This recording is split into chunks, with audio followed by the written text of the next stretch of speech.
Thank you, Nathan. I want to offer some thoughts on writing as a form of teaching. We have two teaching methods, don't we? One is to shoot airborne sound waves through space and hope they'll have at least a significant effect on a few people.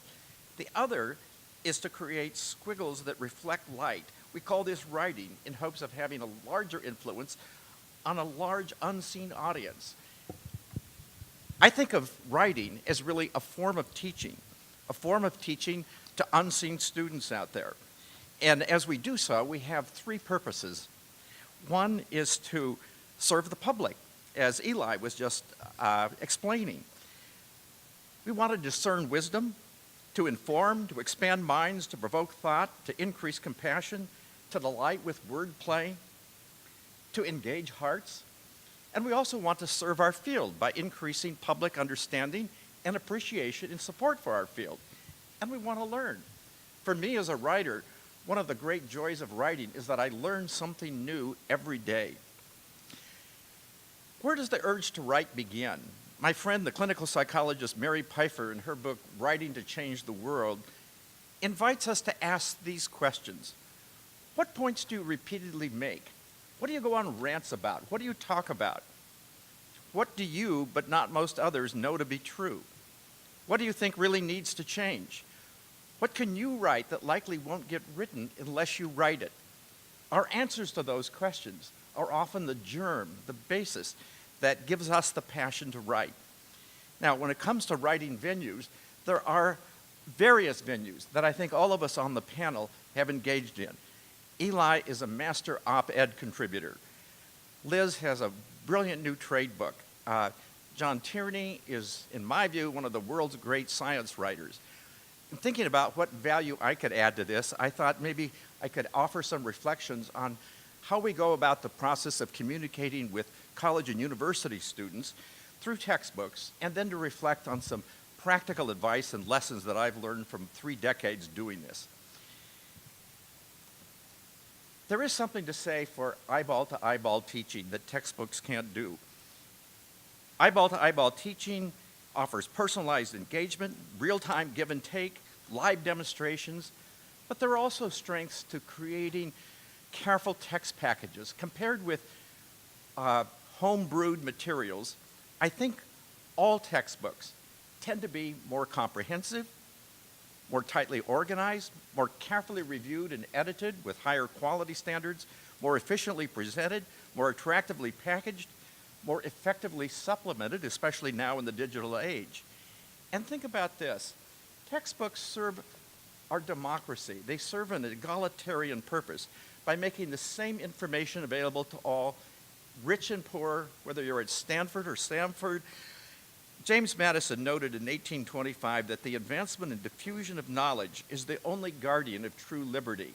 By giving the same information available to all, it serves civil democracy. One of the questions I'm often asked is, how do you, as you scan hundreds and even thousands of articles, filter that information and decide what to report? I think if I could speak on behalf of all textbook authors, first of all, we want to discern truth. We want findings that are reliable and credible, and that's a difficult task. In addition, we ask ourselves some questions.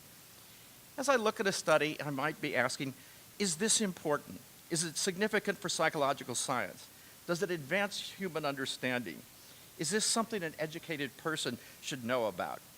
Second, we ask ourselves, can we make this accessible? Do we understand this? First of all, could our audience understand this, and might they find it of interest? And could they ultimately remember it? And third, do we have a place to hang it within our structure? Does our tree of knowledge offer a branch where we can place this? Those are the 3 hurdles, and all 3 hurdles must be crossed in order for information to make it into the book. As writers, we also need to develop our own writing voice. I began with not a lot of self-confidence, and out of defensive pessimism, undertook the task, first of all, just to read a lot of great nonfiction writing. Everything Carl Sagan, Lewis Thomas, C.S. Lewis, and others wrote, I tried to read and understand. Good writers are avid readers, writes Steven Pinker in his new book, The Sense of Style. They have absorbed a vast inventory of words, idioms, constructions, tropes, and rhetorical tricks. Second thing we can do is indeed study style manuals, of which Pinker's is just the most recent of a series that I've benefited from. Another thing I did was engage a writing coach and mentor who is a award-winning poet and teacher of writing who over time critiqued some 5,000 manuscript pages, teaching me how to order words to maximize impact, how to vary sentence length to create rhythm and cadence, how to have confidence in my own voice. And out of all this, I learned some things that many of you may already know, but I didn't, I confess, at the beginning. The importance of putting a sentence's key word at its beginning or at its end, and likewise for a paragraph. I've been encouraged and have found it useful not to self-censor myself while writing. If we find delight in occasional word plays, apt metaphors, wry remarks, maybe our readers will enjoy. And later we can trim, we can cut back what's too silly or too extended. Linus Pauling once wrote, "The secret of having good ideas is to have a lot of ideas, then throw away the bad ones." My first textbook editor, when she handed back the first chapter, gave me this maxim, which is also a maxim of good teaching, I think. For every abstract point, there must be a concrete example. And it's useful if we always have our audience looking over our shoulder in mind. Who is it? Is it fellow colleagues? Is it lay people? Is it students? Is it Americans? Or is it a global audience, for example? And then I've found some practical tools that have helped me in creating a writing, supportive, efficient environment. I found it useful to create time blocks, to crunch my teaching into Tuesdays and Thursdays so I can have significant blocks of time free. I like a big U-shaped desk where I can spread out papers around where I'm working. I like to have my files accessible so that as information comes in, without leaving my seat, I can file information and then pull information out from those files.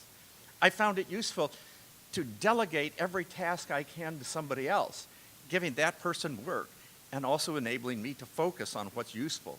And I found it useful to intentionally try to manage my own time, always having a pen and paper handy so anytime an idea occurs, it gets recorded.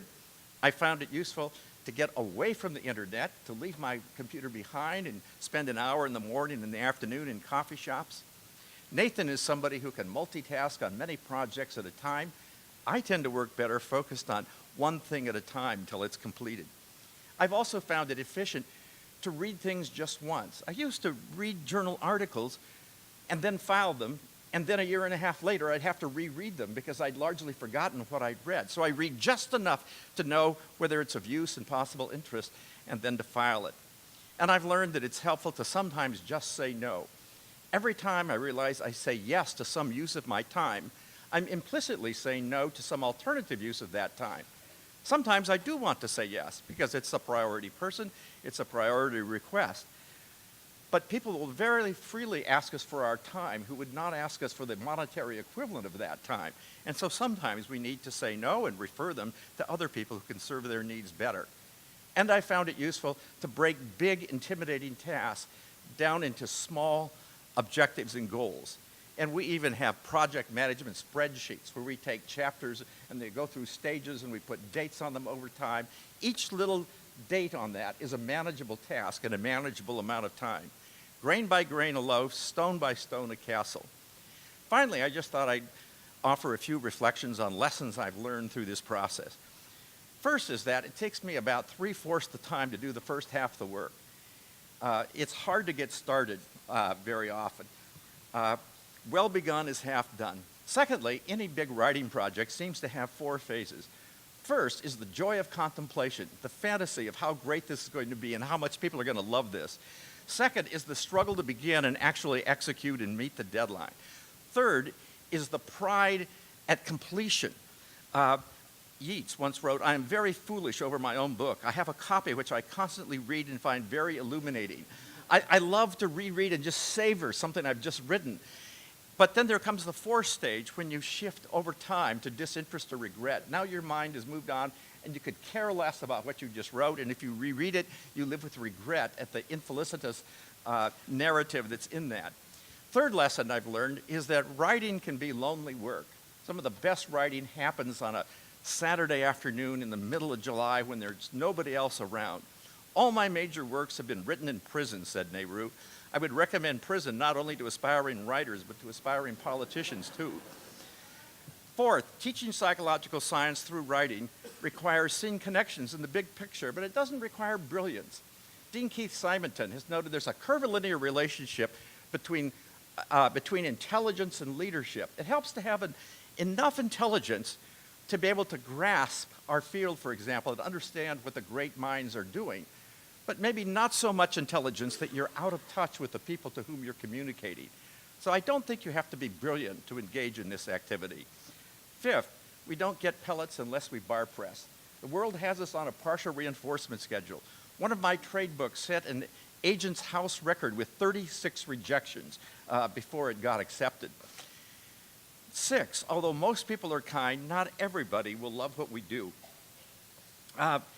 One reviewer of the first chapter of one of my texts came back with this review. It's terrible. I have to tell you, this appears to be a rough first draft of the chapter. I wish he'd put more work in it, had better document for me to evaluate. The impression is Meyer's writing is galling.